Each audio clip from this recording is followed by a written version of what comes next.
Sebuah rekaman video dramatis yang dirilis oleh Soraya Al-Quds sayap militer Jihad Islam Palestina menunjukkan serangan mortir bertubi-tubi yang menargetkan konsentrasi pasukan dan kendaraan Israel yang bergerak maju ke Khan Younis di jalur Gaza Selatan.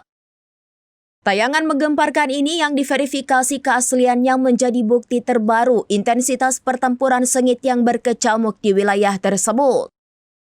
Dalam rekaman terlihat jelas bagaimana para pejuang melancarkan rentetan mortir presisi tinggi ke arah kerumunan tentara dan konvoi militer Israel.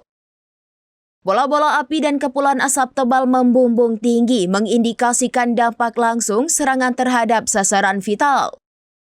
Sumber Soraya Al-Quds mengklaim serangan ini menyebabkan kerugian signifikan pada pihak Israel, baik dari segi korban jiwa maupun kerusakan peralatan militer. Serangan ini terjadi di tengah operasi militer Israel yang terus berlanjut di Khan Younis yang disebut sebagai salah satu benteng terakhir Hamas di jalur Gaza. Pasukan Israel menghadapi perlawanan sengit dari berbagai faksi bersenjata Palestina, termasuk Hamas dan Jihad Islam yang menggunakan taktik gerilya, ranjau, dan serangan roket untuk menghambat gerak maju mereka. Penyebaran rekaman ini oleh Soraya Al-Quds tampaknya bertujuan untuk menunjukkan kapabilitas operasional mereka dan untuk merusak moral pasukan Israel sekaligus meningkatkan semangat perlawanan di kalangan warga Palestina di tengah fokus global yang seringkali tertuju pada Hamas.